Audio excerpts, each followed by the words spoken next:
जन्माद्यस्य यतोऽन्वयादितरतश्चार्थेष्वभिज्ञस्वराट् तेने ब्रह्महृदाय आदिकवये मुह्यन्ति यत्सूरयः तेजो वारिमृदां यथा विनिमयो यत्र त्रिसर्गो मृषा धाम्ना स्वेन सदा निरस्तकुहकं सत्यं परं धीमहि। ओम ब्रह्मादिभ्यो ब्रह्मविद्या संप्रदाय कर्तृभ्यो वंश ऋषिभ्यो महद्भ्यो नमो गुरुभ्यः सर्वोपप्लवरहितः प्रज्ञानघनः प्रत्यगर्थो ब्रह्मैवाहमस्मि नारायणं पद्मभवं वसिष्ठं शक्तिंच तत्पुत्र पराशरंच व्यासं शुकं गौडपदं महान्तं गोविंद योगीन्द्रमथास्य शिष्यं श्रीशंकराचार्यमथास्य पद्मपादं च हस्तामलकं च शिष्यं तं तोटकं वार्तिककारमन्यान् अस्मद्गुरोन् सन्ततमानतोऽस्मि। श्रुतिस्मृतिपुराणानाम् आलयं करुणालयं नमामि भगवत्पादं शंकरं लोकशंकरं शंकरं शंकराचार्यं केशवं बादरायणं सूत्रभाष्यकृतौ वन्दे भगवन्तौ पुनः पुनः। ईश्वरो गुरुरात्मेति मूर्तिभेदविभागिने व्योमवद्व्याप्तदेहाय दक्षिणामूर्तये नमः। कविश्रेष्ठाय गुरवे श्रीगोदातीरवासिने विठ्ठलांग्रिविलीनाय गणुदासाय ते नमः।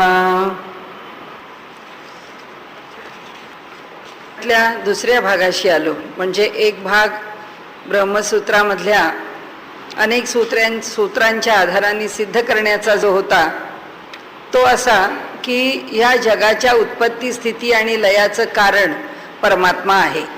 हे त्यांनी त्या पहिल्या भागामध्ये आपल्याला त्याची सिद्धी करून दाखवली, ते सिद्ध करून दाखवलंय।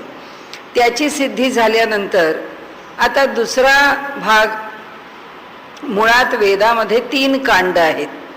एक कांड आहे ते कर्मकांड आहे, दुसरं ज्ञानकांड आहे आणि तिसरं उपासना कांड आहे।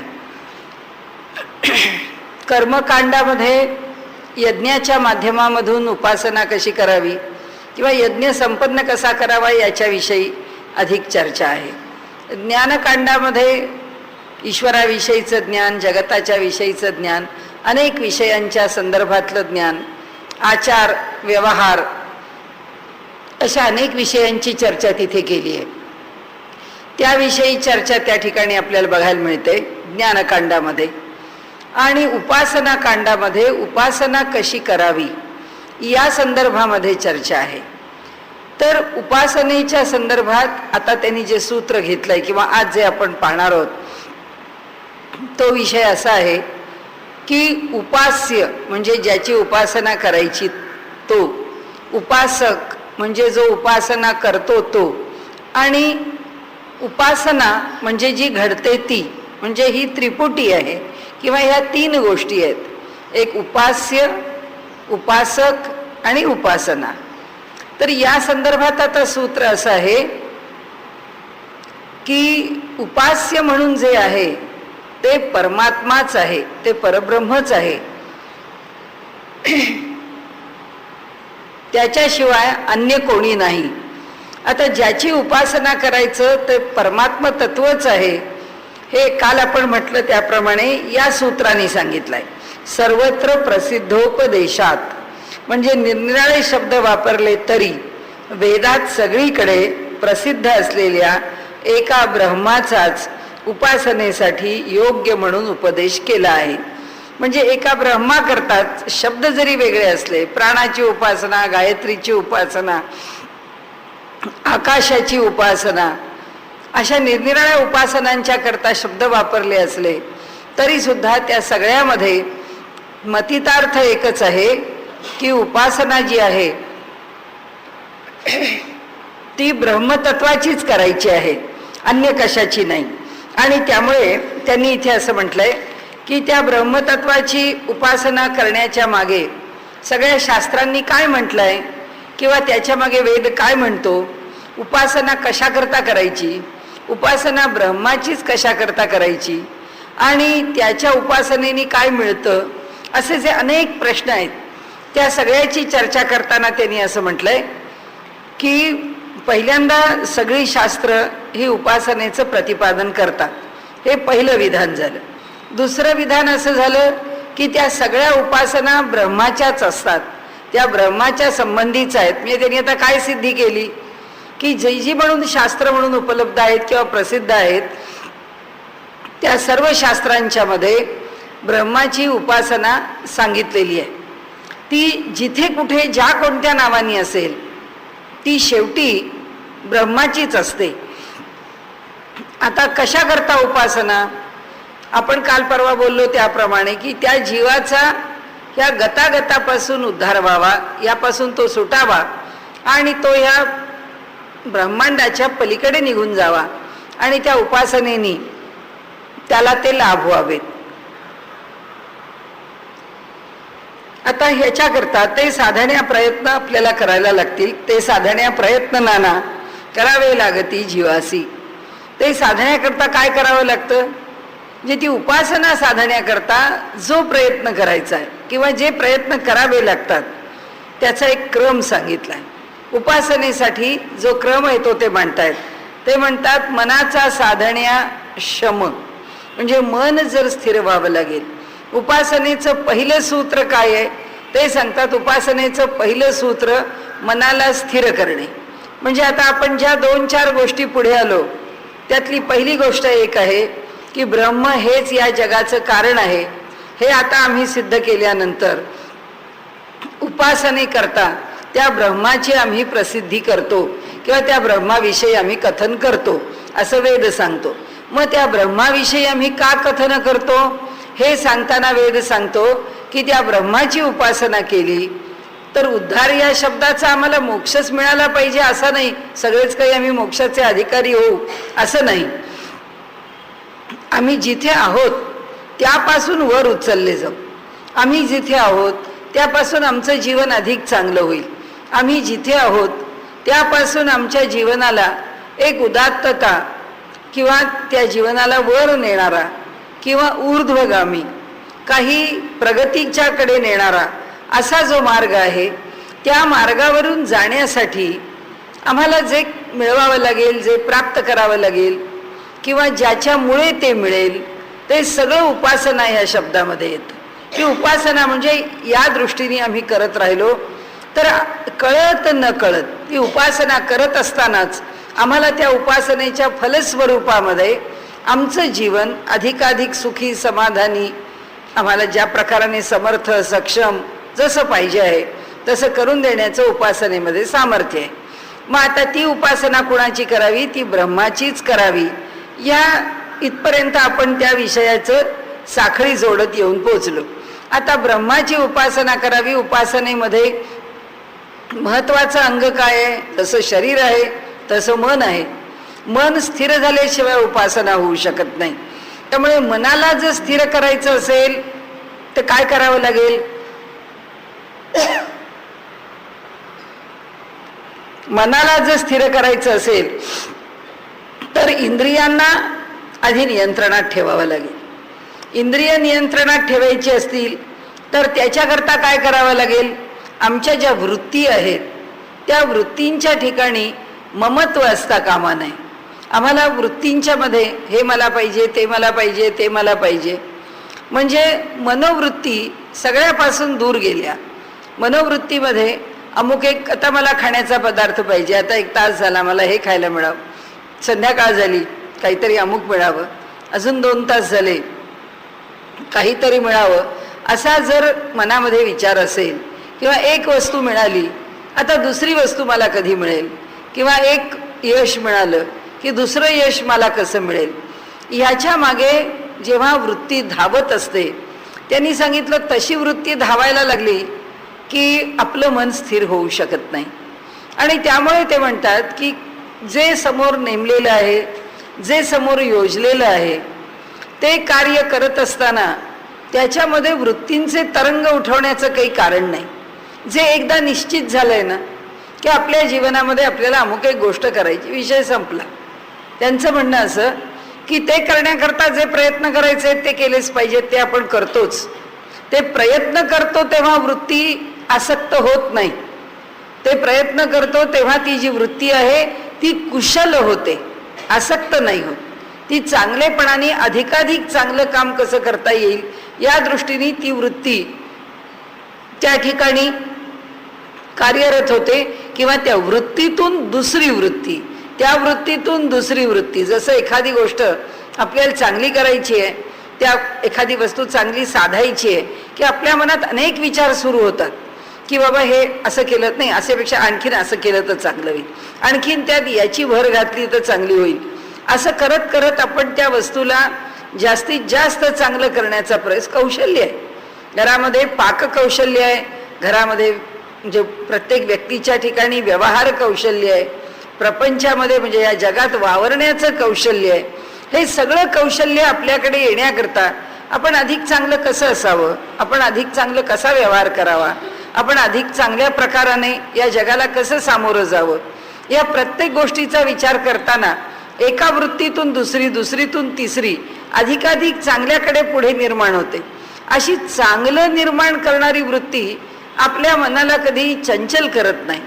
पण मला अमुक एक पाहिजे, मग ते आता मला कसं मिळेल, किंवा कुठेतरी स्वार्थ आहे त्याच्यामध्ये, दुसऱ्याला न मिळता मला मिळावं असा मत्सर आहे त्याच्यामध्ये. दुसऱ्याला मिळालं तर मिळो, पण त्याच्यापेक्षा अधिक मला मिळालं पाहिजे हा लोभ आहे. त्याच्यामुळे त्याच्यामध्ये जे जे अंतर्भूत आहे त्या सगळ्यामुळे काय होतं की मनुष्याचं वृत्ती किंवा मनुष्याच्या ठिकाणी निर्माण होणारे वृत्ती तरंग जे आहेत ते मनुष्याच्या मनामध्ये क्षोभ किंवा चांचल्य निर्माण करतात. आणि ते म्हणतात एकदा मनामध्ये ही चंचलता निर्माण झाली की मन स्थिर होऊ शकत नाही. त्याच्या पुढे त्यांनी असं सांगितलंय की मनाचा शम साधायला इंद्रियांचा दम पाहिजे. म्हणजे इंद्रियांच्या ठिकाणीच मुळामध्ये आसक्ती असता कामा नये. जे ज्याला परिसीमेची आसक्ती म्हणतो, टोकाची आसक्ती म्हणतो की हे एक पाहिजे म्हणजे पाहिजे. कोणी म्हणतं ना मला क्रेज आहे, मला क्रेव आहे, एवढी क्रेज, एवढं त्याच्याकरता माणसानी म्हणजे जीवाचं रान करणं एवढी आवश्यकता नाही. कारण ते जेव्हा त्या इंद्रियाच्या सुखाकरता मनुष्य इतका वेडावून धावतो त्यावेळी त्यांचं म्हणणं असं आहे की आमच्या वृत्ती असतात त्या निर्मम नसतात. हे मला पाहिजे म्हणजे पाहिजे, मिळालं पाहिजे म्हणजे पाहिजे. आता आपण टी व्ही सिरियल्स बघतोच आहेत, एकापेक्षा एक महाभयंकर आहेत. काय मिळवण्याकरता माणूस काय करतो ते आपण पाहतोच आहे. त्यांनी असं म्हटलं की त्यामुळे जर वृत्ती निर्मम व्हायची असेल तर चित्ताच्या ठिकाणी ईश्वराची भक्ती निर्माण झाली पाहिजे. आणखीन अलीकडची पायरी आली की ईश्वराविषयी अंतःकरणामध्ये, ईश्वराविषयी का म्हटलं, कारण ते लौकिकाच्या पलीकडे आहे, ते अलौकिक आहे. ते मिळवण्याकरता जर आम्ही धडपड करायला लागलो तर ह्या लौकिकातल्या गोष्टींच्या मागे फार धावावंच लागणार नाही. कारण त्याला मिळवण्याकरता ह्यातलं काहीतरी हाताशी धरून आम्हाला त्याला मिळवावं लागत नाही. त्याला मिळवण्याकरता ह्यातलं सुटूनच जाईल, पण ह्यातलं काही धरावं लागणार नाही. आणि म्हणून त्यांनी इथे असं म्हटलंय की अंतःकरणामध्ये जे ईश्वर भक्ती निर्माण झाली, दुसरं ईश्वराची भक्ती निर्माण झाली की आपल्याला आता म्हटलं तसं की आपल्या जीवनामध्ये मला अमुक पाहिजे अमुक पाहिजे याच्याविषयीची आसक्ती कमी होत जाते. जशी या मिळणाऱ्या वस्तूंविषयी, या विषयांच्या विषयीची आसक्ती कमी होते तसं तसं मन निरासक्त होतं, निर्मम होतं. त्याला हे पाहिजे ते पाहिजे असं राहत नाही. मनाची उच्छृंखलता, मनाचं चांचल्य, मनाचं त्याच्या ठिकाणी दोलायमान होणं, अस्थिर राहणं हे संपून जातं. आणि मग कसं होतं म्हणाले की ईश्वराचे जो गुण ऐकले तर ईश्वराचे गुण ऐकल्यावर असं वाटायला लागतं की अरे या परमेश्वराच्या ठिकाणी जे गुण आहेत किंवा जे फल देण्याचं सामर्थ्य आहे त्यातूनच का फल मिळवू नये. या जगातलं सुख मिळवण्याकरता या प्रत्येक वस्तूच्या मागे आपण का धावतो.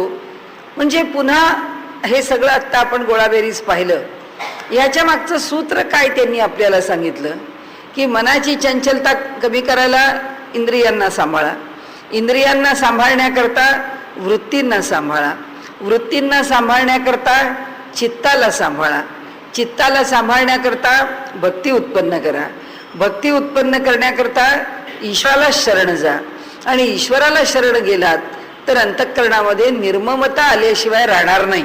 हा त्यांच्या या सगळ्या सांगण्याचा गोळाबेरीज अर्थ आहे. मग हे असं का, असं ईश्वराला शरण जा असंच का, कशालाही शरण जा? कोणत्याही एका गोष्टी करता किंवा कोणत्याही एका ध्येयाकरता माणसाने वेडं व्हावं तेवढाने काही अडचण नाही. कोणत्याही ध्येयाकरता वेडं होण्यात अडचण नाही आहे. त्या एका ध्येयाकरता आमची बुद्धी, आमची एकाग्रता जोडण्यात अडचण नाही. पण व्यवहारामध्ये काय आहे की जे एक उद्दिष्ट आम्हाला पुरं करायचं आहे ते एका उद्दिष्ट पुरं करण्याकरता आम्ही त्याच्याशी आमचं अंतःकरण त्या एका दिशेने जोडलं आहे. म्हणजे फल कशाचे मिळणार? समजा आम्हाला आता असं आम्ही ठरवलंय की आम्हाला अमुक एक गाडी घ्यायची आहे, त्या गाडीकरता इतके लाख रुपये पाहिजेत. तर आता आमचे दर महिन्याचं प्लॅनिंग, दर महिन्याचं नियोजन असं असेल की एवढे पैसे बँकेत शिल्लक पडले पाहिजेत, आपल्याला जेवढं कर्ज काढायचं आहे आणि जेवढा आपल्याकडून रक्कम भरायची आहे तेवढी रक्कम आपल्याकडे तयार झाली पाहिजे. ती रक्कम आता आपल्याकडे जमवण्याकरता आपण जी धावपळ धावपळ धावपळ करतो, आणि मग आता ती गाडी मिळाली, मग आपण म्हणतो की बघा हे इतके दिवस त्याच्या मागे आम्ही धावत होतो, हे सगळं धावा धाव धावा धाव करून अखेर मिळालं एवढं. खरं ती गाडी मिळवायची आहे, ते सुख मिळवायचं आहे, एखाद्या विद्यार्थ्याला परीक्षेतलं यश मिळवायचं आहे, बिघडलं काही नाही, कारण त्याला जे प्रयत्न करायचे ते प्रयत्न करायचेच आहेत. पण फरक कुठे आहे? तो फरक इथे आहे की अमुक एक व्यवहारातलं काही मिळवायचं आहे ते उद्दिष्ट गाठण्याकरता त्याच्या मागे ते एकच उद्दिष्ट धरून धावणं, आणि त्याच्या ऐवजी ईश्वराला शरण जाऊन आपल्या जीवनामध्ये आपली उद्दिष्ट पुरी करण्याकरता प्रयत्नशील होणं, या दोन गोष्टींमध्ये भेद आहे. कारण ईश्वर शरणता आमच्या अंतःकरणाला अधिक स्थिरता देते, आमच्या मनाला आनंद देते. ती वस्तू मिळाल्यानंतर सुद्धा त्या वस्तूचा उपभोग, आता आमच्यासारख्या शेतीभातीमध्ये असणाऱ्या मंडळींना अनुभव येतो. एक 5-6 वर्षापूर्वीची गोष्ट आहे. उन्हाळ्याच्या दिवसामध्ये पुष्कळांनी कोथिंबीर लावली होती, पण उन्हाळा कडक आला, मध्येच गारांचा पाऊस येऊन गेला, असं काहीतरी झालं, आणि त्यामुळे बाजारामध्ये एक 15 दिवस, कारण 3 आठवड्यात कोथिंबीर विक्रीला येते, एक 15 दिवस कोथिंबीरीचं एकदम तुटवडा, शॉर्टेज आलं. तर त्या काळामध्ये ज्या भागामध्ये वातावरण अनुकूल होतं त्या भागातल्या लोकांना कोथिंबीर फायद्याची झाली. कारण काय, गड्डीला 20 रुपये काय, 25 रुपये काय, 40 रुपये काय, 60 रुपये काय, वाटेल तो भाव. म्हणजे शेतकरी आपल्या रानातली कोथिंबीर घेऊन जेव्हा बाजारात विक्रीला आला तेव्हा एखाद्या गुंठ्यामध्ये लावलेली कोथिंबीर आहे, त्या कोथिंबीरीला त्याला 80,000 90,000 रुपये मिळाले. आणि त्या शेतकऱ्याच्या हातात जेव्हा 80,000 रुपये आले तो शेतकरी वेडा झाला, कारण त्याचं कष्ट आणि त्याचं लक्ष पैसा हाच होता. त्यामुळे आपण जे म्हणतो ना की लॉटरी लागली, की तो लॉटरी लागलेला माणूस वेडा होतो. वेडा का होतो? त्याचं कारण असं की त्याच एका विषयामध्ये त्याचं मन 100% गुंतलेलं असतं. ईश्वराचा उपासक, आणि त्यालाही लॉटरी, तोही लॉटरी करता प्रयत्न करतोय असं आपण धरू, आणि त्याला पण लॉटरी लागली, तर लॉटरी लागल्यानंतर मिळालेल्या पैशाचा आनंद कसा उपभोगायचा याच्याकरता शरीर, मन, बुद्धी, इंद्रिय, आमच्या वृत्ती, या चित्त, तुम्ही सगळे आता जे आपण इथे वापरलेत ते, त्या सगळ्यांना ट्रेनिंग मिळालेलं आहे की जे सुख मिळालं आहे ते सुख योग्य प्रकाराने कसं उपभोगावं, त्या सुखाचा आनंद कसा मिळवावा, हा एक भाग. आणि दुसरा भाग असा की ईश्वराचा उपासक आहे, ईश्वर शरण आहे, आणि जीवनामध्ये जे करायचंय ते करतोय. काय एका माणसाला एका वेळी एकच काम करावं लागत नाही.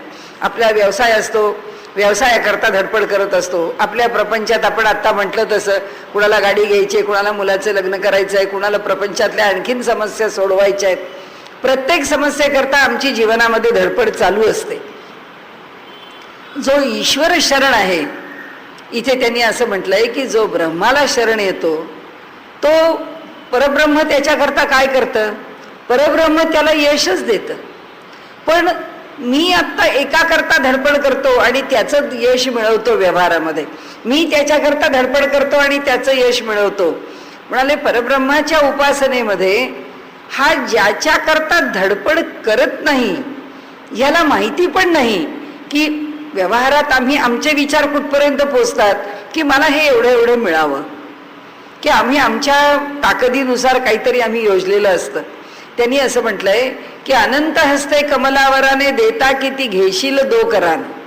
ईश्वराला शरण होऊन व्यवहार यशस्वी व्हावा म्हणून त्याच्यावर जर सोपवून दिलं तर तो देईल ते किती देईल? आम्ही मांडलेला एकाच एक हिशोब देईल, एकाच एक हिशोब नाही देत. आम्हाला जे माहिती नाही असं सुद्धा तो विपुल देईल.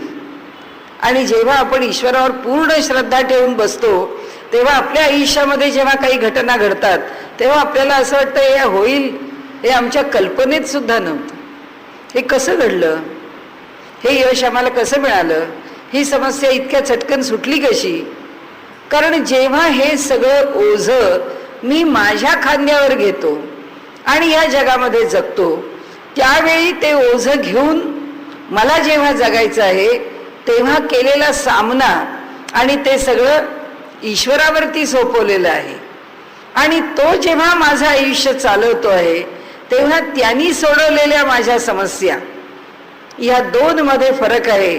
वेद सांगतो तू जगताना यातलं जगून बघ. कबीरानी म्हटलंय हमन है इश्क मस्ताना हमन को बेकरारी क्या, रहे आजाद या जग में हमन को होशियारी क्या. म्हणाले आम्हाला परमेश्वराविषयीचं प्रेम इतकं आहे की या जगामध्ये असताना आम्हाला या जगातलं काही मिळालं काय किंवा मिळालं नाही काय याचा आम्हाला भय राहतच नाही, कारण देणारा तो आहे. आणि या सगळ्याचं अगदी आदर्श म्हणजे अगदी ज्याला आपण सगळ्या संतांच्या चरित्रांमध्ये एक एक एक एक वैशिष्ट्य आहे तसं नरसिंह मेहतांच्या चरित्राचं वैशिष्ट्य आहे. नरसिंह मेहतांचं चरित्र जर आपण बघितलं तर ते काही सगळं चरित्र बघायला किंवा सांगायला आता आपल्याला वेळ नाही, पण त्यांच्या बालपणापासून त्यांच्यावर आलेले प्रसंग आणि त्यांनी आपलं जीवन भगवंताच्या चरणी सोपवलेला आणि केलेला व्यवहार, बरं ते आमच्यासारखेच प्रापंचिक आहेत. मुलाचं लग्न करायचंय, मुलीचं लग्न करायचंय, मुलगी माहेरी आली आहे, मुलीला सासरी पाठवायचंय. घरामध्ये कुणी लोक फजिती करायला बसलेलेच होते की तुमच्या घरी ब्राह्मण भोजन करा, तुमच्या घरी यज्ञ करा, तुमच्या घरी काही विशेष देवकार्य करा, असं म्हटल्यावर त्यांना नाही म्हणणं अवघड जायचं. करणार कुठून? आश्चर्य असं आहे नरसिंह मेहतांचं चरित्र. म्हणजे त्या चरित्रामध्ये प्रत्येक गोष्ट परमात्म्याने येऊन केलेली. कोणीच नव्हतं त्यांना, घरातल्या लोकांनी हकलून बाहेर हुसकून लावलेलं होतं, एकटे होते. ते म्हणाले ईश्वरच काय आता मला सांभाळील ते सांभाळील. त्यामुळे त्या ईश्वराने जे सांभाळलं आणि त्या ईश्वराने जे करून दाखवलं, म्हणजे ही जी संतांची चरित्र, आपला पुढचा विषयच तो आहे की ही जी संत चरित्र आहे, तुलसीदासांचं चरित्र आहे. वयाच्या 5व्या वर्षी ज्या स्त्रीने त्यांना सांभाळायचा वसा घेतला ती सुद्धा बिचारी सर्पाच्या जे दंशाने तिचाही मृत्यू झाला. 5व्या वर्षी हे मूल रस्त्यावरती भटकतंय. कुत्र्यांनी चघळून टाकलेल्या भाकरीचे तुकडे घेऊन हा मुलगा खातो, अशी या मुलाची स्थिती आहे. त्याला कोण सांभाळणार, त्याला कोण शिकवणार? म्हणजे त्यांनी त्याच्या पद्धतीने जरी त्यांनी त्याचं शिक्षण केलं असतं किंवा त्याच्या घरच्या लोकांनी जरी त्याला घडवायचं म्हटलं नसतं तरी सुद्धा त्याला मिळालेल्या गुरूंच्या सारखे गुरु मिळाले नसते. तुलसीदास ज्या गुरूंच्या बरोबर राहिले, ज्यांनी त्यांच्यावर संस्कार केला, ज्यांनी त्यांना प्रेरणा दिली, ईश्वरांनी ज्या पद्धतीने त्यांचं जीवन पुढे नेलं, म्हणजे याचा अर्थ असा आहे का त्यांना इथे आम्हाला असं सांगायचं आहे की कुणीतरी एक तुलसीदास, कुणीतरी एक नरसिंह मेहता, कुणीतरी एक रमण महर्षी हेच फक्त मिळवतात का? असं नाही आहे. आमच्याही जीवनात तेच आहे. परब्रह्माचं स्थान जे संतांच्या ठिकाणी आहे, जे सज्जनांच्या ठिकाणी आहे, तेच आमच्या ठिकाणी आहे. परब्रह्म काही त्यांना वेगळं आणि आम्हाला वेगळं नाही आहे. आणि म्हणून त्यांनी सांगितलं की ईश्वराला निवेदन करावं, त्याच्यावरती सोपवून द्यावं, आपण व्यवहार करत राहावं. आपल्याला माहीत नाही आणि समर्थांनी त्याच्यावर आणखीन एक चांगलं उत्तर दिलं. समर्थ म्हणले, बाबा त्या देवाकडे जातोस किंवा तू व्यवहारामध्ये एक एक गोष्ट मिळवण्याची इच्छा करतोस आणि ती इच्छा करतोस, त्याच्याकरता धडपड करतोस. काय मिळतं तुला? एकाला एकच मिळतं. ज्याची इच्छा करतोस आणि ज्याच्याकरता प्रयत्न करतोस ते प्रयत्न यशस्वी झाले तर तेवढंच तुला मिळतं. पण समर्थ म्हणतात की जर ईश्वरावर, दासबोधामध्ये त्यांच्या एका समासामधला विषय हा चर्चेचा, की फळ कसं मिळतं आणि ईश्वराकडे कसं मागणं मागावं किंवा ईश्वराचं सामर्थ्य काय या संदर्भातला विषय येतो. तर ते म्हणाले, ईश्वराला शरण जावं, त्याला निवेदन करावं आणि त्याला हे दे म्हणूच नाहीये. त्याला कळतं आपल्याला काय द्यायचंय, पण त्याला जर हे दे म्हटलं तर तो एकच गोष्ट द्यायला बांधलेला आहे. तो म्हणतो, बाबा तुम्हाला एवढंच दे म्हणून सांगितलं, आता काय करू? मला तुला पुष्कळ द्यायचं होतं पण तुला ते नको होतं, त्याला काय करणार? आम्हाला असं वाटतं हे एवढंच मिळणं म्हणजे फार कठीण आहे. ईश्वर म्हणतो हे माझ्या दृष्टीने काहीच कठीण नाहीये, तुला ह्याच्यापेक्षा कितीतरी द्यायचं आहे आणि मी देऊ शकतो. आणि त्यामुळे इथे त्यांनी ब्रह्माची प्रसिद्धी जी ह्या सूत्रामध्ये सांगितली आहे. काय प्रसिद्धी आहे ब्रह्माची? कोणत्या कारणाने तो प्रसिद्ध आहे? तो याच कारणाने प्रसिद्ध आहे की त्याला आम्ही शरण गेलो, त्याला आम्ही काही मागितलं, देवा हे एवढं तरी दे म्हटलं तर हे जे अपुरेपण आहे हे आमचं आहे. आणि तो कसा आहे त्याचा संदर्भ पुढे आहेच, त्याचा विचार आपण आत्ता पण थोडा करू. नाल्पम सुखम अश्नुते, अल्पामध्ये सुख नाही. यो वै भूमा तत् सुखम. म्हणाले जे विशाल आहे, जे व्यापक आहे, जे अमर्याद आहे, जे असीम आहे, असं त्या परमात्म्याचं रूप आहे. वेद म्हणतो मी का त्या परमात्म्याची प्रसिद्धी करतो? कारण मी जर प्रसिद्धी नाही केली तर तो किती मोठा आहे, तो कसा मोठा आहे, तो काय काय देण्यास समर्थ आहे हे तुम्हाला कसं कळेल? आणि म्हणून वेद सांगतो की त्या ब्रह्माला भजा. आता त्या ब्रह्माला भजताना कसे भजा? तो म्हणतो तुमची वृत्ती कशी आहे त्याच्यावर अवलंबून आहे. तुम्हाला जर बाप रे एवढे गुण आहेत का त्याच्याकडे, असा आहे का तो, असा जर मनामध्ये आदरभाव निर्माण झाला तर आदरातून त्याला भजायला लागलात तर आदरभावातून भजा. त्या ठिकाणी तो स्वामी आहे, तुम्ही सेवक आहात, तो देव आहे, तुम्ही भक्त आहात. ते म्हणतात तुम्ही जर प्रेमाने भजायला निघालात तर म्हणाले तुमच्या त्याच्यात काही अंतर नाही आहे, कारण त्याच्यावर इतकं प्रेम आहे की अरे तू करुणामय आहेस, तू सर्व समर्थ आहेस, तूच हे सगळं जग निर्माण केलं आहेस, तर तुला मी काय द्यावं, तुला मी काय घ्यावं, तुला मी काय मागावं? मी तुला काही दिलं तरी सुद्धा सगळं तुझंच आहे. म्हणजे या ब्रह्मसूत्रामध्ये सुद्धा भूमिका हीच आहे ना, तवैव वस्तू गोविंदम तुभ्यमेव समर्प्यते. हे सगळं तुझंच आहे. हे जे आम्ही गातो आहे त्याचा महिमा ब्रह्मसूत्राच्या रूपाने सगळं तुझंच, तुला अर्पण आहे, दुसरं आहे काय?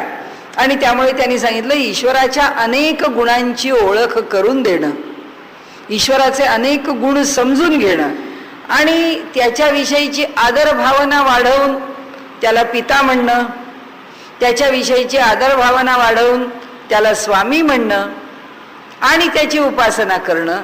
आणि नाही तर त्याच्यावरचा प्रेमाचा भाग इतका वाढवणं की त्याच्या आपल्यातलं अंतर संपून जाणं की तू करुणामय आहेस, मी दीन आहे, मी दुबळा आहे, मी सामान्य आहे, तुझ्यासारखं माझ्याकडे काही नाही, सगळं तुला बघितलं पाहिजे माझं, तुला कळतं आहे की मला काय कसं केव्हा कुठे किती मिळावं ते तू मला दे. असं म्हणून त्यांनी म्हटलंय तो कसा आहे, तो सर्व शक्ती आहे, तो करुणामय आहे, तो आमच्या मनोकामना पुरा करणारा आहे. त्याचप्रमाणे तो सर्व काम आहे, सर्व कामना पुरा करणारा आहे. वेदांनी हे गुण आम्हाला का सांगितले? त्यांनी सांगण्याचं कारण एकच आहे, या जगातल्या वस्तूच्या मागे धावाल तर ती वस्तू मिळणार नाही, पण तुम्हाला मिळणारं सुख आणि तुम्हाला मिळणारं दुःख या दोन गोष्टी जर दोन तराजूत टाकल्या तर दुःखच अधिक आहे, सुख कमी आहे. आणि हेच सगळं त्याच्यावर सोपवलं तर हेच सगळं मिळणार आहे जे धावून धावून आम्ही मिळवतोय. कारण कष्ट करायचेच आहेत, कर्म करायचंच आहे, व्यवहार करायचाच आहे, तो चालवायचाच आहे. तो चालवताना त्याच्यावर जर सोपवलं तर मात्र इथे जे आम्हाला वाटतं की हे एवढं सुखाचं मिळालं त्याच्याकरता इतकी किंमत मोजावी लागली. आपण म्हणतो की अहो हे सगळं मी मिळवलं पण याच्याकरता मी काही कमी किंमत नाही मोजली, याच्याकरता मी काही कमी कष्ट नाही केले. ईश्वर म्हणतो सोपवून बघा माझ्यावरती, तुम्हाला किती सुलभ होईल. तुम्हाला कष्ट करावे लागतात, तो तसाच आहे ना, तो सर्वसमर्थ आहे, तो सर्व काम आहे, तो करुणानिधी आहे आणि त्यामुळे तो कर्तुम अन्यथा कर्तुम आहे. त्यामुळे तो आमचं सगळं काम किती सहज करील, किती सोपं करील. म्हणून नरसिंह मेहतांचं चरित्र हे एवढ्या करताच आहे की ईश्वर शरणता कशी असावी आणि ईश्वर भक्ताकरता काय आणि किती करतो. म्हणजे त्यांचं चरित्र वाचताना शेवटी असं वाटतं की आता हे पुरे की देवानी किती करावं. म्हणजे ते चरित्र वाचताना आपल्याला सुद्धा वाटतं.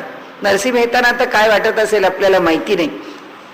आता ते म्हणतात की त्याचे हे जसे गुण आहेत की हे आम्हाला कळणारे गुण आहेत, लौकिकाला कळणारे गुण आहेत, तसेच त्याचे तो निर्गुण आहे, तो निराकार आहे, तो अखंड आहे, तो एकरस आहे, तो अव्यय आहे, तो निरंजन आहे, तो निरुपाधिक आहे, तो निर्गुण आहे.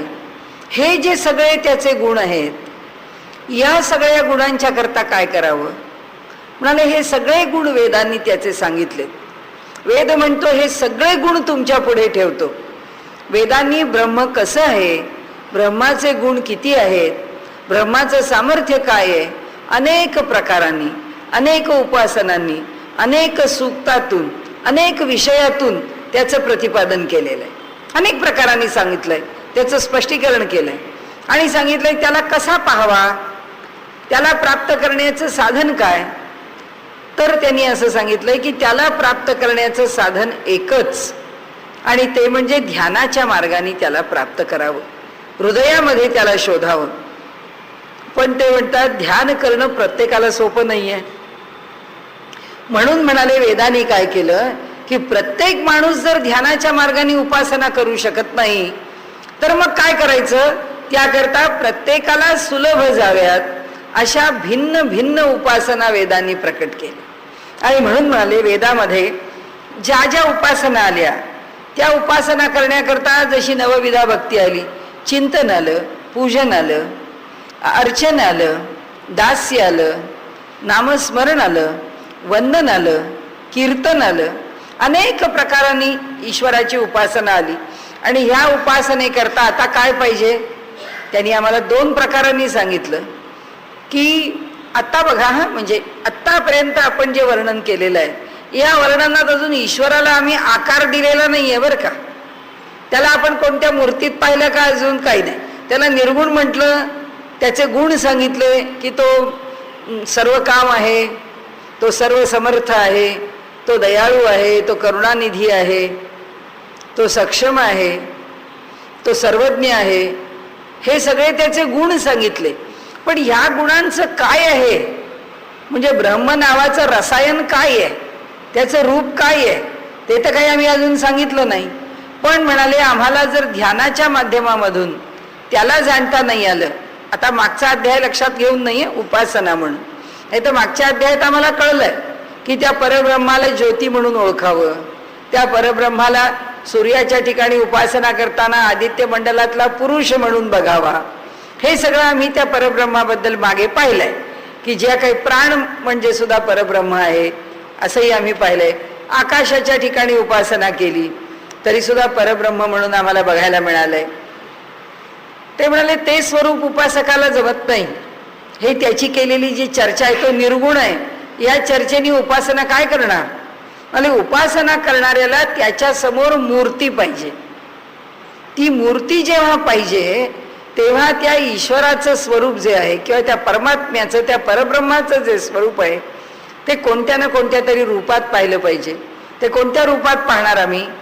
संत सज्जनांच्या रूपात, नाहीतर देवतांच्या रूपात. म्हणजे आम्ही एक तर संतांची तरी सेवा करू, नाहीतर आम्ही देवतांची तरी सेवा करू. म्हणजे आम्ही संतांचं तरी प्रतिमा फोटो समोर ठेवू, नाहीतर देवतांचा तरी प्रतिमा फोटो समोर ठेवू. ही उपासना करण्याकरता त्याला मूर्त रूप दिलं. आता ते मूर्त रूप देताना कसं कसं दिलं त्याचं वर्णन आपल्याकडे आलेलं आहे. आता आपल्याला जास्त खोलात उपासना पद्धतीत आत्ता जायचं नाही, कारण पुढे उपासनेचा अध्याय आहे. तो काही ह्यावेळी जरी आपण नाही घेतला तरी केव्हा तरी त्याचा विचार होईल. पण आपल्याकडे पंच उपासना आहेत आणि पंचायतन पूजन आहे. आपल्या देवघरामध्ये गणपती असतो, आपल्या देवघरात देवी असते, आपल्या देवघरात शंकर असतो. सूर्य उपासनेचं प्रतीक हल्ली ठेवलं जातं, नाही तर ठेवलं जात नाही, पण ते एक पंचायतन पूजेमध्ये ते एक आयतन आहे आणि एक विष्णू आहे. अशा ह्या 5 देवता आपल्याकडे आहेत की गणपती, देवी, सूर्य, शंकर आणि विष्णू. तर हे कोण आले, हे कुठून आले? हे त्या परब्रह्माची उपासना करण्याकरता त्याच्या गुणांना कुठेतरी कल्पून त्याला आम्ही भजणं सुरू केलं. आणि आम्ही काय म्हटलं की हा आमचा गणपती आहे ना, हे साक्षात परब्रह्म आहे. तूच ब्रह्म आहेस, तूच महेश आहेस, तूच विष्णू आहेस, तूच वर भरून राहिला आहेस, तूच खाली भरून राहिला आहेस, तूच 10 दिशांनी, 4 दिशांनी, 8 दिशांनी भरून राहिला आहेस, तूच ऋत आहेस, तूच सत्य आहेस. सगळं अथर्वशीर्षात वर्णन केलेलं आहे की सगळं काही तूच आहेस. म्हणजे कोण आहेस तू? ब्रह्मच आहेस. पण त्या ब्रह्माची उपासना करायची म्हणजे कशी करायची? म्हणून वेदांनी सांगितलं की बाबा ती करण्याकरता तू काहीतरी गुण घे आणि एका मूर्तीशी जोड आणि उपासना कर. आता हे करत असताना आता त्यांनी जो पुढे विषय मांडलाय, विवक्षित गुणोपपत्तेश्च, ग्राह्य असल्यामुळे सांगावयास योग्य अशा सर्व गुणांची उपपत्ती एका ब्रह्माच्याच ठिकाणी संभवत असल्यामुळे उपास्य म्हणून सांगितलेल्या सर्व ठिकाणी ब्रह्मच घेणे योग्य आहे. उपासनेकरता जे स्वीकारलं, सद्गुरू आहेत, सद्गुरूंचं स्वरूप काय? ब्रह्मस्वरूपच आहे. कारण उपासना सद्गुरूंची करतो, रामकृष्णांची करतो, शारदा मातांची करतो, विवेकानंदांची करतो. ती उपासना कोणाची आहे? ती उपासना ब्रह्माचीच आहे. ती उपासना रामकृष्णांच्या उपासनेमध्ये रामकृष्णांचं उपास्य देवी आहे, ती त्यातच अंतर्भूत आहे. आम्ही जेव्हा रामकृष्णांची उपासना करतो तेव्हा त्यांच्या उपास्याची उपासना त्यांच्या उपासनेतच अंतर्भूत. म्हणजे हे जे सूत्र आहे, हे सूत्र त्यांनी आपल्याला इथे वर सांगितलं. का सांगितलं? त्याचं कारण ते म्हणाले की जेवढे म्हणून गुण आहेत तेवढे सगळे परब्रह्माचे जे गुण आहेत, किंवा जेवढे म्हणून गुण आम्हाला लौकिकात दिसतात, असतात, वाटू शकतात, त्याच्याही पलीकडे वेदांनी ज्या गुणांचं वर्णन केलेलं आहे ते सगळे गुण ब्रह्मालाच लागू पडतात, त्याचेच वाचक आहेत. आणि म्हणून म्हणाले आता आपल्याला समजा ईश्वराचं वर्णन करायचंय. आता कसं आलं वर्णन? तो निर्गुण आहे, तो निराकार आहे, हे वर्णन आलं. तो अखंड आहे, तो अव्यय आहे, तो एकरस आहे, हे आलं वर्णन. आता म्हणाले इथे ते जे वर्णन आपल्याला विचारात घ्यायचं आहे तर काय करायला लागेल? तर त्या श्रुती तशा तशा ज्या आल्या आहेत त्या आत्तापर्यंत जसे आपण संदर्भ बघतो आहोत तेच संदर्भ बघूया.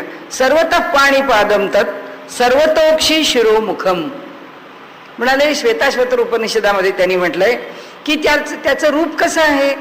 सर्वतः पाणिपादम, सगळ्या ठिकाणी हात आहेत, सगळ्या ठिकाणी पाय आहेत, सगळ्या ठिकाणी डोळे आहेत, सगळ्या ठिकाणी मुख आहे, सगळ्या ठिकाणी मस्तक आहे.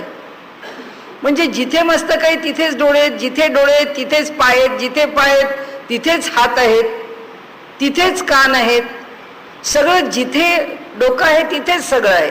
याचा अर्थ काय झाला? याचा अर्थ आम्हाला जसा माणूस घडवून त्याचे कान, नाक, डोळे, त्याचं मस्तक, त्याचे हातपाय, त्याचं धड हे कल्पावं लागतं.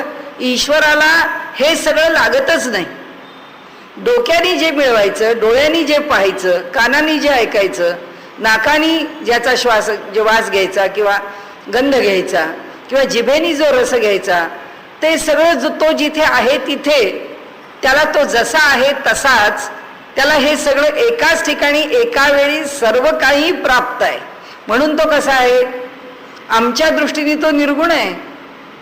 कारण आम्ही ज्या आकारामध्ये कल्पतो, आकार कशाचा कल्पावा लागेल? डोळ्यांनी पाहिलं त्याला डोळे काढले पाहिजेत वेगळे, डोक्यानी आमच्यासारखं मस्तक आणि केस दाखवायला ते वेगळं काढलं पाहिजे. वेदांनी सांगितलं की त्याची वर्णनं ही दुहेरी का आली? त्याचं कारण असं आहे की सर्वत्र श्रुतिमल लोके समावृत्य तिष्ठती.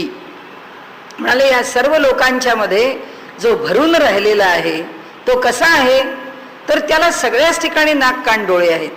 म्हणजे याचा अर्थ असा की त्याला नाकाची गरज नाही, कानाची गरज नाही, डोळ्याची गरज नाही, डोक्याची गरज नाही, कशाचीच गरज नाही. कारण जिथे डोकं आहे तिथेच कान आहे ही कल्पनाच आपण करू शकत नाही.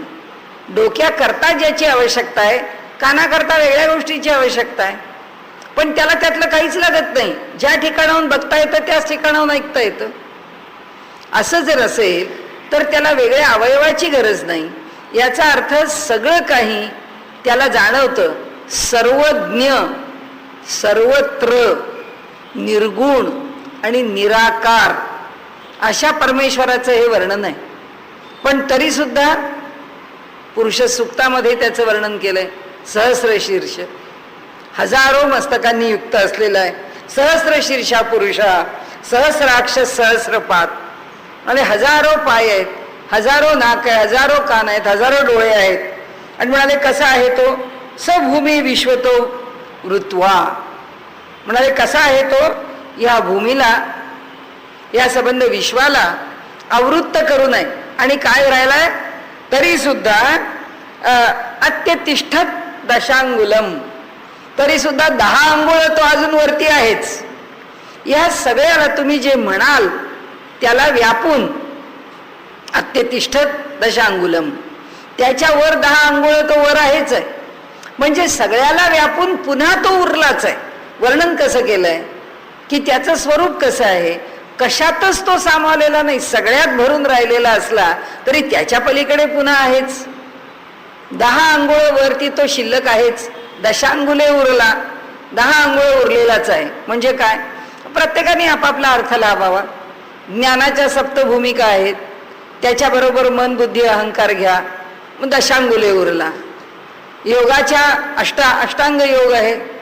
अष्टांग योगामध्ये समाधी जो शेवटचा आहे त्या समाधीचे 3ही प्रकार घ्या. 7 अंग ध्यानापर्यंत घ्या. 8व्या अंगामध्ये सबीज समाधी, निर्बीज समाधी किंवा संप्रज्ञात समाधी, असंप्रज्ञात समाधी. तुम्हाला ज्या प्रकाराने म्हणाले घ्यायचं असेल त्याप्रमाणे समाधी करता तुम्ही विषय घ्या. आणि 10 अंग आहे असं म्हणा.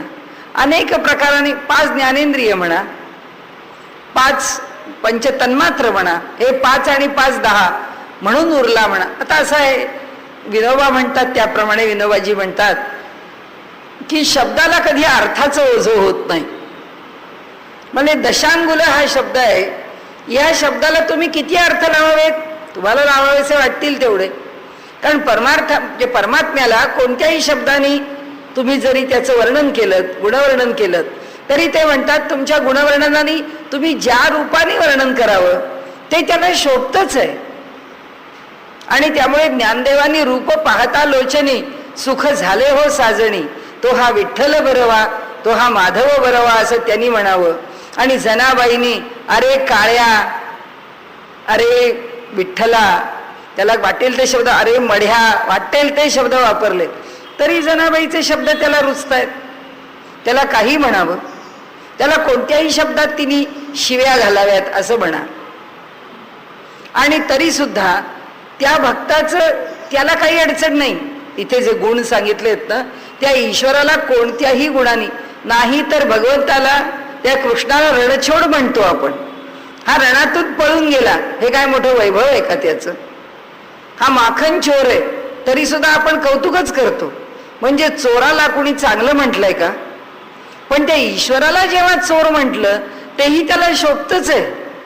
हा लोणी चोरतो आहे. या कृष्णाची त्रिभंग मूर्ती आहे. तो उभा राहतो तर तो देहुडा आहे, म्हणजे वाकडा आहे. तो काही सरळ उभा राहत नाही. पायावर पाय घेतो तरी वाकडा आहे, कमरेत वाकडा आहे, आणि पुन्हा हात घेऊन उभा आहे तो सुद्धा वाकडा आहे. 3 ठिकाणी वाकडा आहे. तरी सुद्धा आम्हाला त्याच्या रूपाचं कौतुकच आहे.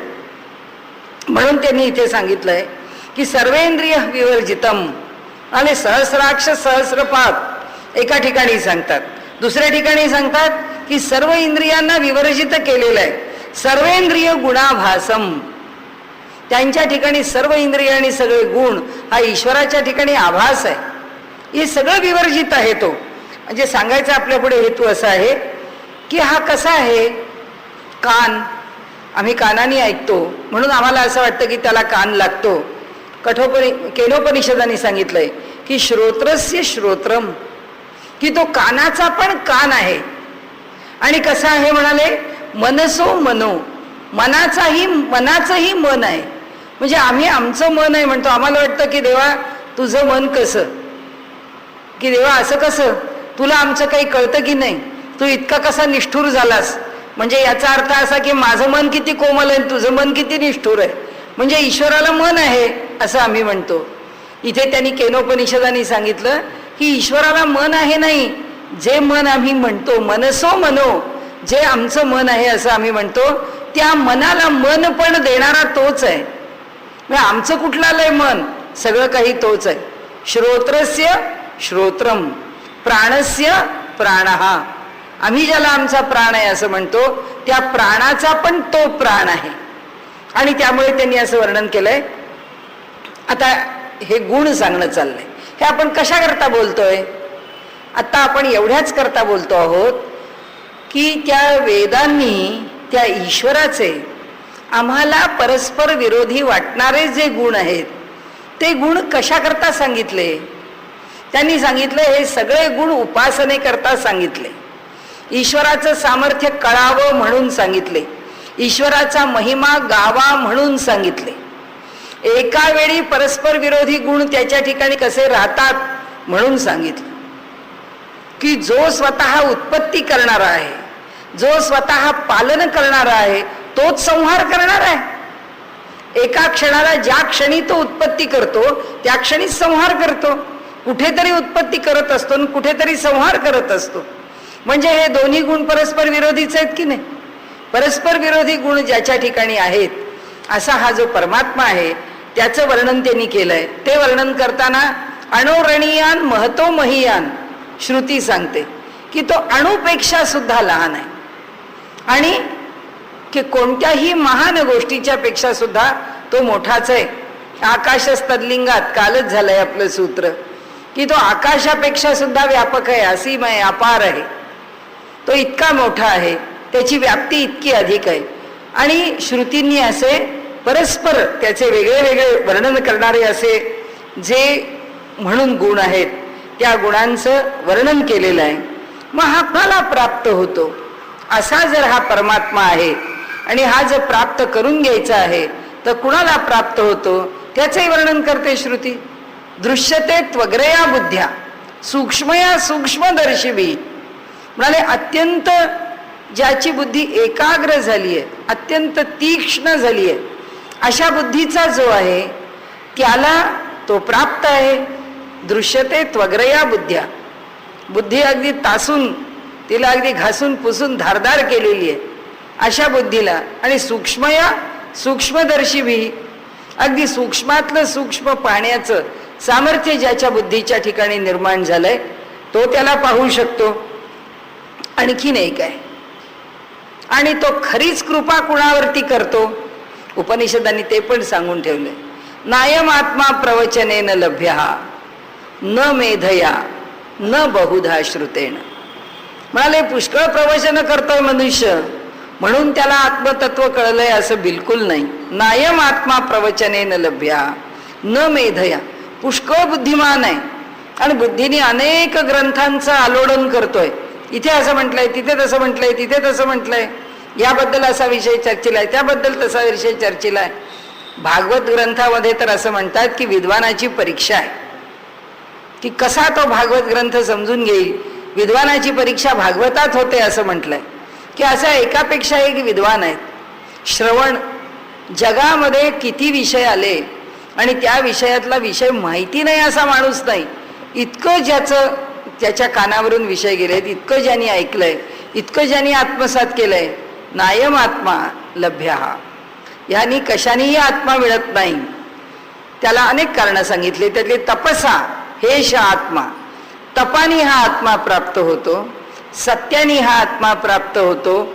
आणि ह्या सगळ्याच्या पलीकडे हा उपासना कांडाचा विषय चाललाय म्हणून यमे वैश वृणुते तेन लभ्यः तस्यैष आत्मा विवृणुते तनुस्वाम, त्यांनी म्हटलं की यमे वैश वृणुते, म्हणजे त्याला जो पटतो, त्याला जो आवडतो, ज्याला तो वरतो, वृणुते, ज्याला तो वरतो की ज्याला तो आपलं म्हणतो, तसेश आत्मा विवृणुते तनुस्वाम, त्याच्या समोर तो आत्मा म्हणजे ते ब्रह्म आपली तनू प्रकट करतं. म्हणजे ब्रह्माची तनू त्याच्या समोर प्रकट होते, त्याला त्या ब्रह्माचं दर्शन होतं, दुसऱ्याला नाही. म्हणजे तो ज्याला वरतो, तो कुणाला वरतो किंवा तो कुणाला स्वीकारतो, त्याला जे पटतं त्याला स्वीकारतो. त्याला काय पटतं? त्याला शुद्ध चित्त पटतं, त्याला सत्य पटतं, त्याला प्रामाणिकपण पटतं. कारण ह्या सगळ्यातून जे निर्माण होतं ते चित्तावरचे सगळे मल दूर निघून गेलेले, चित्त विशुद्ध झालंय. ज्याचं चित्त विशुद्ध झालंय त्याच्या ठिकाणी तो त्याची रुची आहे म्हणून प्रकट होईल, त्याच्या करता प्रकट होईल, त्याला मार्गदर्शन करील. जो अधिकार असेल तो त्या अधिकाराप्रमाणे यमे वैश वृणुते तेन लभ्यः तस्यैष आत्मा विवृणुते तनुस्वाम. म्हणून त्याला पटेल. त्याला काय पटतं? पुढे साधना अध्यायामध्ये आहेच आपल्याला विषय की काय त्याला पटणार आहे, ते काय करावं. तर इथे उपासकाला त्यांनी सांगितलंय की त्याला काय पटतं ते आपल्याकडून केलं जावं. हा विश्वाचा नियंता आहे, हा निर्गुण आहे, हा निराकार आहे, पण तरी सुद्धा भक्ता करता वेडा होणारा आहे की त्याच्या ठिकाणी जो शरणागत आहे त्याच्याकरता तो वेडा झालेला आहे आणि त्याच्याकरता तो वेडा होतो आणि प्रतिक्षणी तो वेडा होत राहतो. म्हणजे हा पास्ट टेन्स नाही आहे, प्रेझेंट कंटिन्युअस टेन्स आहे, सतत आहे. हे सातत्याने चालू आहे आणि हे तो सतत करतो. यात त्याला आजा तुझा माझा तुझा जवळचा लांबचा, स्त्री पुरुष, गरीब श्रीमंत, ज्ञानी अज्ञानी हा काही भेद नाही. त्याच्या दृष्टीने सगळे सारखे आहेत. आणि ते म्हणतात की हा याकरताच नाना अवतार घेतो. भागवतामध्ये तर असं सांगितलंय, नाना अवतार नाही, तो प्रतिक्षणी अवतारच घेत असतो. कुणा न कुणाकरता तरी कोणत्या न कोणत्या स्वरूपामध्ये संरक्षण करण्याकरता तो प्रकट होतच असतो, तो सातत्याने प्रकट होतो. म्हणजे आपण हे ठोक अवतार बघतो भगवंताचे, आणि भगवंतानी गीतेत सांगितलंय त्याप्रमाणे यदा यदा ही धर्मस्य ग्लानिर्भवती अभ्युत्थानम अधर्मस्य परित्राणाय साधूनाम विनाशाय च दुष्कृताम आणि धर्मसंस्थापनार्थाय, ही त्यांनी त्यांची उद्दिष्ट सांगितली आहेत. पण भक्ताकरता प्रतिक्षणी अवतार आहे. भक्ताच्या मनाला रिझवण्याकरता तो प्रतिक्षणी अवतार घेतो. त्याला काही वेळ लागत नाही. मी आपल्याला अगदी एक साधं भावडं उदाहरण सांगते की इथे परदेशामधून एक मनुष्य नामदेवांच्या चरित्राचा अभ्यास करण्याकरता आला. त्यांनी नामदेवांचं चरित्र पाहिलं, त्या अभंग वगैरे हे त्यांचा अभ्यास चालू होता. ते म्हणाले, हा नामदेव 3 वर्षाचा असताना त्या विठ्ठलाने नामदेवाच्या वाटीमधलं दूध प्यायलं. असं जर असेल, हा देव जर त्या भक्तांनी दिलेलं दूध पित असेल तर ते आपल्याला सुद्धा असं केलं तर त्यांनी आपलं पण दूध घ्यायला पाहिजे, किंवा आपण जे देऊ ते त्यांनी स्वीकारलं पाहिजे. आणि तो इथे आला ते त्यांनी, आता तर तो बंगलोर वगैरेच्या बाजूला त्यांनी त्याचं एक छोटंसं झोपडं बांधून राहिलं आहे. त्या काळामध्ये तो पुण्यामध्ये, पुण्याच्या आसपास आळंदी देहू असा कुठे कुठे राहत होता. पण अगदी असंच कुठेतरी इकडे तिकडे राहायचं, कुठेतरी कट्ट्यावर झोपायचं आणि अभ्यासाकरता फिरायचं आणि आपण एक वैराग्यशील जीवन जगायचं.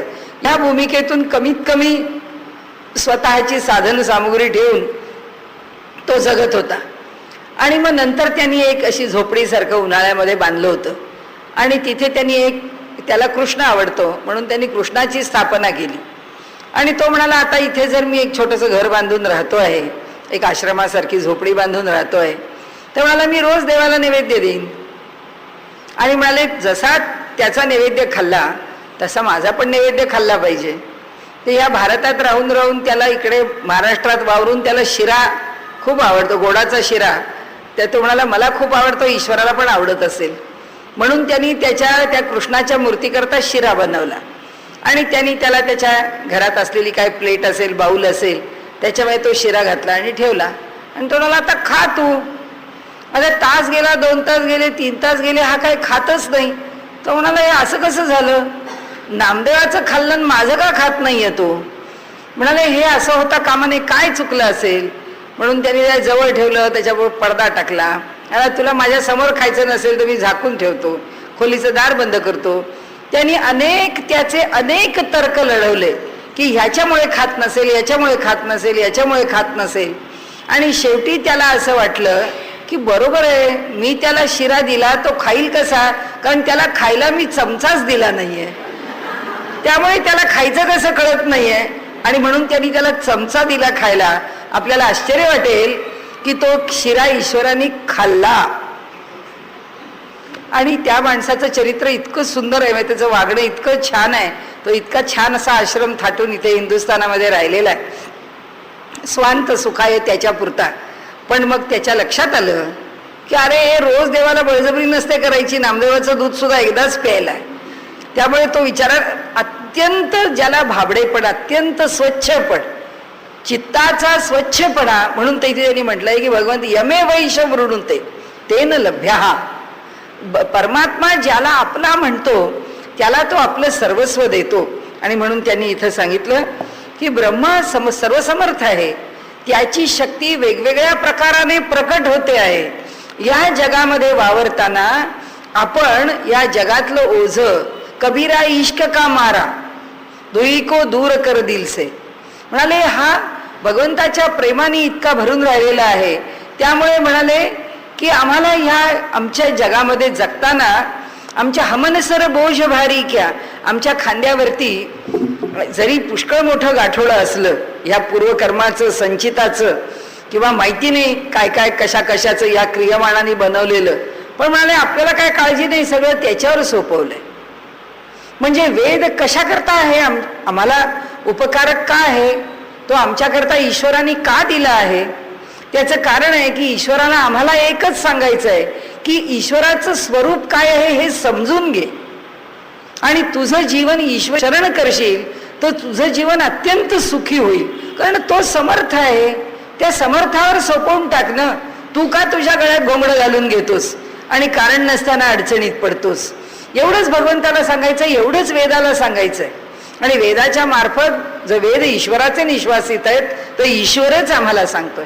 कारण शेवटी तो कृपावंतच आहे, तो कृपाळू आहे, म्हणूनच त्यांनी वेद निर्माण केलेत, बाकी कशा करता केले नाहीत. आणि म्हणून त्यांनी सांगितलं की अनुपपत्तेस्तु न शारीरहा, म्हणाले हे सगळे जे धर्म आहेत, परंतु तसे सर्व धर्म शारीर असा जो जीवात्मा त्याचे ठिकाणी जुळत नसल्याने जीवास उपास्य म्हणू नये.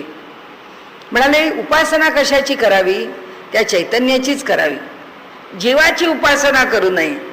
जीव ज्या शरीराच्या आधाराने राहतो त्याची उपासना करू नये. कारण हा जीव कसा आहे, हा जीव उपाधीनी युक्त आहे. म्हणून आपल्याला आधी काय त्यांनी सांगितलं की संतांची मूर्ती, संतांच्या प्रतिमा, संतांचं आलंबन, संतांचे फोटो, काय आम्हाला ज्या शब्दात ज्या स्वरूपात पाहिजे आहे त्या स्वरूपात संत. संत म्हणजे जीवात्मा आहेत का? नाही. ब्रह्मविद ब्रह्मैव भवती, ब्रह्माला जाणणारे संत ब्रह्मच आहेत. आणि त्यामुळे ते आम्हाला शरीरात लौकिकात दिसत असले तरी त्यांची उपासना करताना आम्ही परब्रह्माचीच उपासना करत असतो. कारण ते उपाधी रहित असतात आणि आम्ही जीव. आमचा एखादा स्वार्थ साधण्याकरता एखाद्या जीवाची हांजी हांजी करायची, इथे भगवंत म्हणतो करू नका. त्या ईश्वराला शरण जा.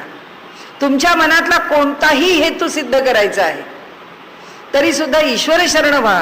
कारण जीव हा उपाधीनी युक्त आहे आणि उपाधीनी युक्त असलेल्या जीवाला कितीही खुश करायला गेलात, त्याला कितीही प्रसन्न करायला गेलात तरी सुद्धा त्याची प्रसन्नता ही तुम्हाला सुख देण्यामध्ये परिणत होईलच असं काही सांगता येत.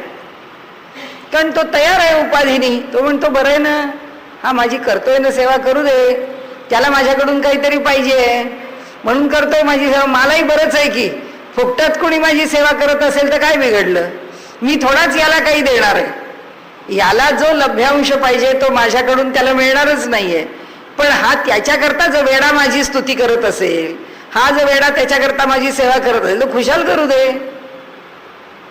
त्याचं कारण असं आहे की जीव उपाधीनी युक्त आहे, सद्गुरु तसा नाही. ब्रह्मानंदम परमसुखदम केवलम ज्ञानमूर्तीम द्वंद्वातीतम गगन सदृशम तत्वमसी आदी लक्षम. तत्वमसी आदी वाक्यांचं लक्ष असलेलं परमात्म स्वरूप आहे. आणि त्यामुळे त्या परब्रह्माचं जे वर्णन आहे तेच सद्गुरूंचं वर्णन आहे, तेच सत्पुरुषांचं वर्णन आहे, तेच संतांचं वर्णन आहे. आणि म्हणून उपासना कुणाची करावी? देव नाही तर गुरु. यादृशी भावना यस्य सिद्धिर्भवती तादृशी. आमची देवतांच्या विषयी आणि गुरूंच्या विषयी जी भावना असेल त्या भावनेप्रमाणे आम्हाला फल आहे. आणि म्हणून त्यांनी सांगितलं की कुणाही जीवाची उपासना करू नये. आपल्याकडे मराठीमध्ये जसं म्हटलंय ना की स्तुती कुणाची करावी? फक्त देवाची करावी. करू नये कधी ती मानवाची. माणसाची स्तुती कधीही करू नये. आणि म्हणून म्हणाले माणसाचं शरीर हा जो जीव आहे हा कशा करता आहे? हा उपासना करण्याकरता आहे. हा जो जीव ह्या शरीराच्या आश्रयाने आहे हा उपासक आहे, हा कधीही उपास्य नाही. कुणी जरी म्हटलं की तुम्ही मला अगदी देवासारखे आहात तर आपण म्हणावं नाही, आम्ही देवासारखे असण्याचं कारण नाही. माणूस माणूसच आहे, तो सामान्यच आहे. आणि प्रत्येकाचं शरीर हे उपासनेचं साधनच आहे. आणि त्यामुळे त्यांनी इथे म्हटलंय हा एक विषय आहे की तो विषय आपण इथे संपवला. अनुपपत्तेस्तु न शारीरहा हे सूत्र आहे त्याचं. परंतु तसे सर्व धर्म शारीर असा जो जीवात्मा त्याचे ठिकाणी जुळत नसल्याने जीवास उपास्य म्हणू नये. कारण तो शरीराच्या आश्रयाने राहतो, त्याला मर्यादा आहे. याचं थोडं जे स्पष्टीकरण आहे ते उद्या कर्मकर्तृत्व ह्या संदर्भामध्ये आपल्याला घ्यायचंय म्हणून आज नाही घेतलं. नाही तर जीवात्म्याला बंधन कशाचं आहे? कारण आता तोच जो आचार्यांच्या मधला भेद आहे तो पण या दृष्टीने आपल्याला उद्या बघायचा आहे की जीवो ब्रह्मैव नापरहा. जीव आणि ब्रह्म याच्यामध्ये जर अंतर नसेल तर मग सूत्रकार असं का म्हणतात? त्याचं स्पष्टीकरण काय आहे? जीवाच्या ठिकाणी उपासकत्व दिलं, उपास्यत्व दिलं नाही. ते का नाही दिलं? या सगळ्याची चर्चा आपण उद्याला करू. आज हा विषय आपण इथे थांबू.